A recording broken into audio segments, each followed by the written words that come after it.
Hello, this is Dr. Sujata Magdum, Assistant Professor in Zoology, Department of Zoology, KTHM College, Nashik. I'll be dealing with Biological Chemistry for TYBSc students, that is paper 3. Now today's topic of discussion is non-covalent bond from Introduction to Biological Chemistry, which forms the first chapter of the course. Now, let us have a recap on what we have understood yesterday, that is covalent bond. You know that covalent bond, they are formed by sharing of electron. So this sharing of electron could be equal or it could be unequal. Depending on the type of sharing, that is equal or unequal sharing, we can classify covalent bond as the non-polar bond or polar bond. These are strong bonds which are seen present into biomolecules. And as they are strong, obviously they require large amount of energy for their making as well as breaking. Now, as I said that today we are going to focus our attention on non-covalent bond. Let us see them into detail. These non-covalent bonds, they are relatively weaker as compared to covalent bond.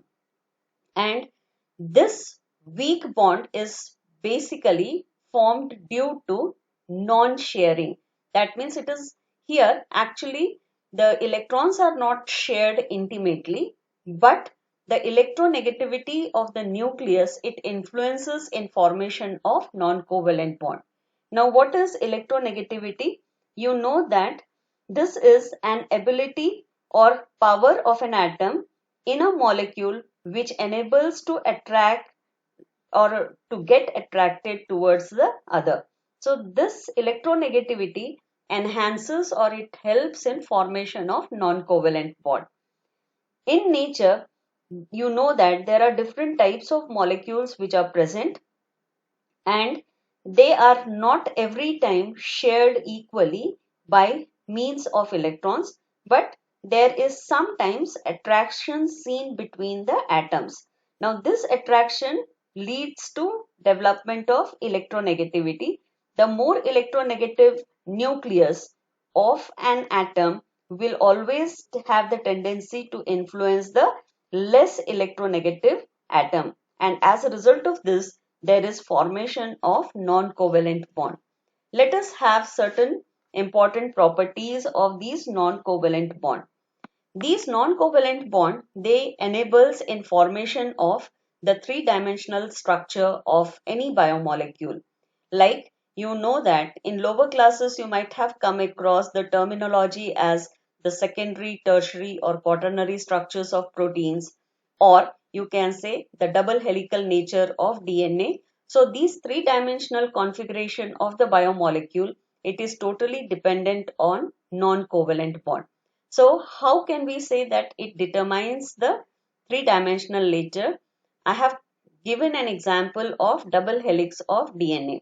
Now here you can see different colored spheres, that is red, blue, white and so on, which are defining the different biomolecules present, different atoms present within the biomolecule, that is DNA.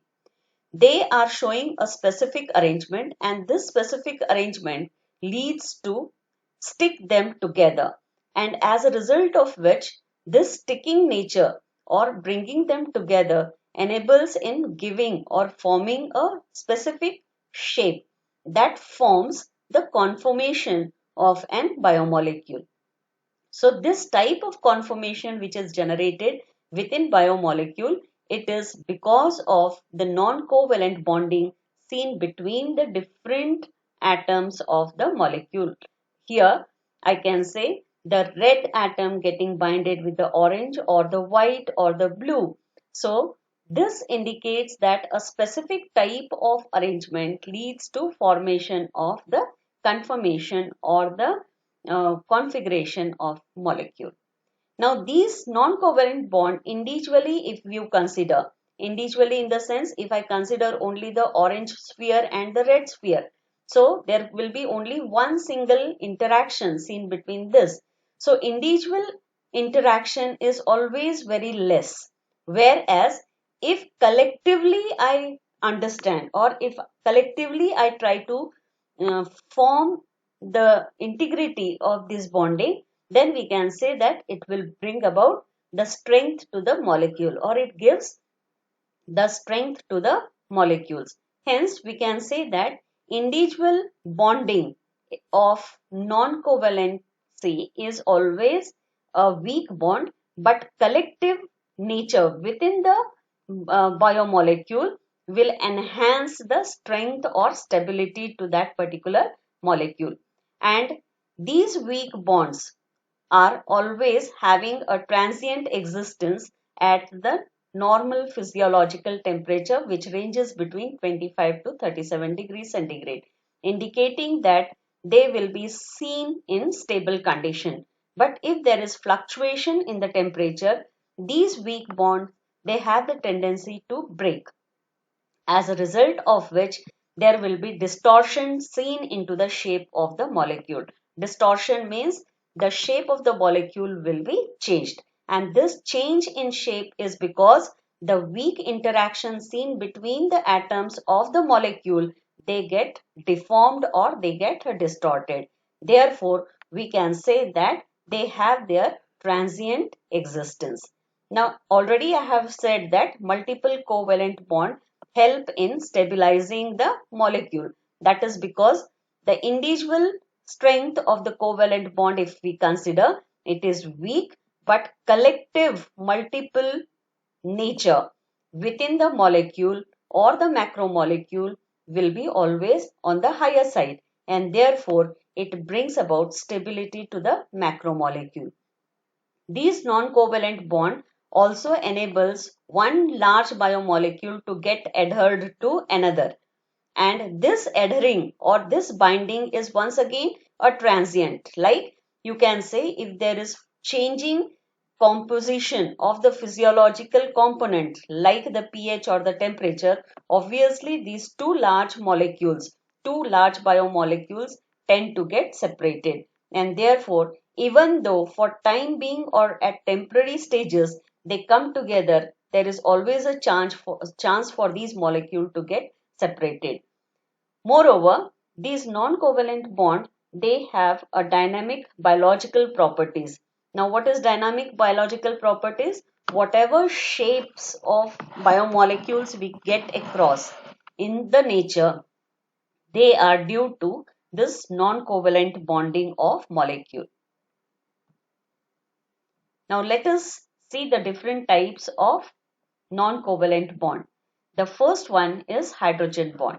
Now, hydrogen bond is actually is an electrostatic interaction between the hydrogen and other atoms like oxygen, nitrogen, carbon, or even the hydrogen.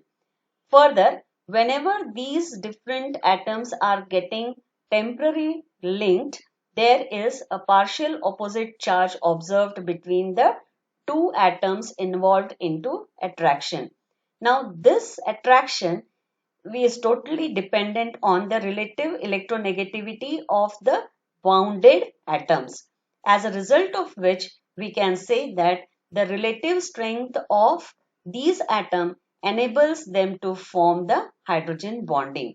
Now, let us consider an example of peptide linkage or peptide bond. Actually, the collective peptide bond, which is formed by carbon, oxygen, nitrogen, and hydrogen, we can say is strong. But individually, if I try to describe the bonding between the nitrogen and hydrogen, or oxygen and nitrogen, or carbon and oxygen, we can say that it is weak in nature. And this is formed by the hydrogen bonding, because the bonding is between the electronegativity, which is totally influencing the electron attraction or repulsion between the two atoms into consideration. Say for example, if I quote an example of this NH. Now here in the diagram, the different colors with the different area of red and blue shading is depicting the electron cloud of that particular atom. Let us go into the depth. Now, the cursor, what you can see here is defining, just a second. Now here, the blue electron cloud is of carbon. Now here, somewhat conical electron cloud is of oxygen. The spherical electron cloud is of nitrogen, and once again the slight light blue cloud is of hydrogen. If you try to measure the distance between the nucleus, now which we should consider nucleus, you can consider the spots which are highlighted here, as this as the carbon nucleus, this as the oxygen nucleus, this as nitrogen nucleus, and this as hydrogen nucleus.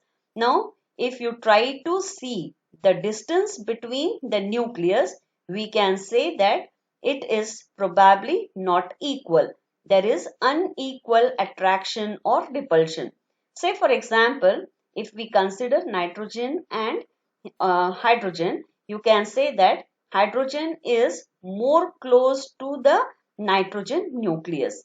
Now this indicates that nitrogen is more electronegative, and as a result it influences the electron of the hydrogen, and it pulls the hydrogen electron towards itself, which leads to formation of a electrostatic attraction between nitrogen and hydrogen, giving rise to hydrogen bonding, which is a weak type in case of this particular scenario. In the same way, carbon and oxygen. Now, carbon and oxygen refers to this particular area. It also creates an attraction between the nucleus of carbon and oxygen. Carbon is more electronegative as compared to oxygen. It pulls the electron towards itself, and therefore it results into formation of carbon positive and oxygen negative charges, and this dipole helps in formation of once again a hydrogen bond. Therefore, we can say that there is development of charges onto the atom, indicating that if I consider nitrogen, it will acquire negative charge, which will be defined as partial negative, and hydrogen as partial positive, that is delta positive, whereas oxygen, it will have partial negative charge, that is delta negative, and carbon as partial positive charge, that is defined by a delta positive charge.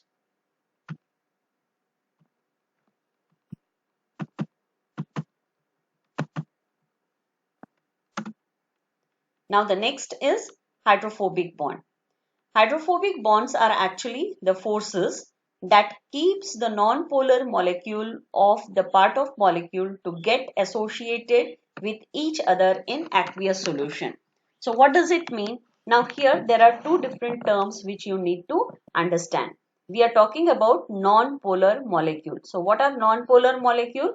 Which don't have affinity to get mingled with water. That means they are not seen dissolved into the water molecule. They keep themselves into suspended form. So the best example we can see is of the lipid molecules. You know that lipids, which is actually the fats or oil parts, they are never seen dissolved into water. Now, why is it not seen dissolved into water? For that, you need to understand the structure of water molecule. You can see here that the water molecule, it has a specific nature, specific arrangement. Now here the red is defining the oxygen and white balls are defining the hydrogen molecules. Okay. So now a specific arrangement of oxygen and hydrogen enables them to link together, and this brings about fluidity into the molecule of water. Now the basic why it is so and all, that we shall be observing in the future lectures as such. Now here what I want you to understand is, when we say that these are the different forces which are keeping the molecule free, or let me say that these are not a separate bonding force which results in the energy required to insert the nonpolar molecule into water. A nonpolar molecule cannot form hydrogen bond with the water molecule, so it changes its shape. Like when there is suspension of this lipid, you can see that the water molecule, they show disturbance within their arrangement, and this disturbance will bring about distortion, or it is unfavorable energy. We can say energetically they are unfavorable because it changes or it decreases the randomness. If there is change in randomness, we are interacting with, or we are influencing the entropy of the water molecule. And the role of entropy in chemical system will be discussed in future lectures, and that time you will get to understand what it means. But for here, what you can say that these hydrophobic bonds, they bring about um, free suspension of any other biomolecule into the water, which I mean to say that interaction between the non-polar molecules with that of polar molecules. The third type is electrostatic interaction. Now, electrostatic interactions is developed between the charged atom, and when these charged atoms, they are placed at far off places within the biomolecule, the interaction which is developed is of weak type, and this weak, long ranged, strong interactions are called as the electrostatic interaction. Here an example is shown of the two nucleotide bases, that is between adenine and thymine, wherein you can see that the electrostatic interaction is between the nitrogen and hydrogen. Nitrogen of adenine binds with thymine of adenine, hydrogen of thymine, and this interaction leads to formation of electrostatic interaction. Then next is van der Waals forces. Van der Waals forces is a broad term which refers to non-covalent forces that causes attraction or repulsion between the atoms or the molecule. These are weak forces and has the ability to attract any neutral molecule to one another. Therefore, we can say that this interaction, if it has to occur, for that the atoms, they should be in close proximity, or they should be very near to one another. Depending on their arrangement or depending on their interaction, we can classify van der Waals forces into three main types, that is Keesom forces, Debye forces, and London dispersion forces. Now diagrammatically I have tried to make the explanation. Now let us see what is Keesom's forces. Now in case of Keesom forces, what you need to focus your attention is on the charges of the atoms. Now here you can see that there are two similar atoms which are getting interacted with the same type of electronegativity between them, indicating that if you see, this is delta negative of first atom getting interacted with delta negative of second atom, and both first and second atom, they belong to same species. Therefore, if the interaction is between the same electronegative component of the two species of same type, then the force which is generated is called as the Keesom's forces. The second one is Debye forces. In case of Debye forces, again there are two different types of atoms, but here the interaction is seen between the oppositely charged electronegative components of the atom, like the delta negative of first atom getting interacted or attracted towards the delta positive of second atom. Therefore, the force which is generated will be called as the Debye forces.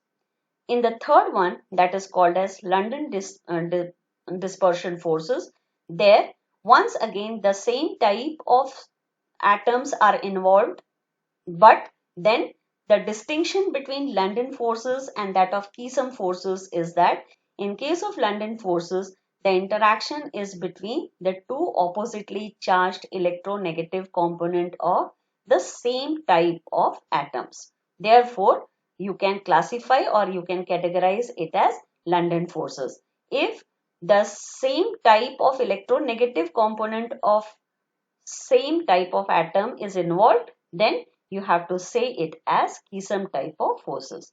Now, what is the significance of these van der Waals forces? These van der Waals forces, they helps in determining the steric complementarity of molecule. They bring about stability into the molecules and they facilitate binding of neutral ligands also. Thank you.